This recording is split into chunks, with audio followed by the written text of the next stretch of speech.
এবার তুফান সিনেমার শুটিংয়ের ফাঁকে আড্ডায় মজলেন ঢাকাই সিনেমার শীর্ষনায়ক শাকিব খান।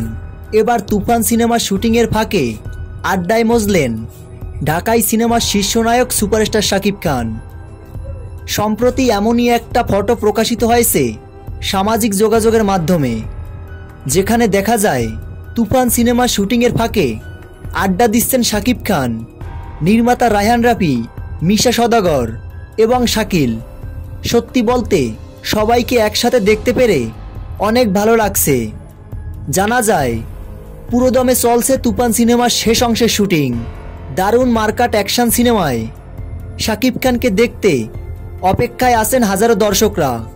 হাই ভোল্টেজ অ্যাকশনদাজের সিনেমায় প্রথমবারের মতো একসাথে কাজ করতে যাচ্ছেন সুপারস্টার শাকিব খান ও মিমি চক্রবর্তী এবং রায়হান রাফি। তো ভিউয়ার্স, শাকিব খানের তুফান সিনেমা নিয়ে আপনাদের কোনো মন্তব্য থাকলে ভিডিওর নিচে কমেন্ট বক্সে কমেন্ট করে জানিয়ে দিন। ভিডিওটি ছিল এই পর্যন্ত। ভিডিওটি ভালো লাগলে চ্যানেলটি সাবস্ক্রাইব করে আমাদের পাশে থাকুন। ধন্যবাদ।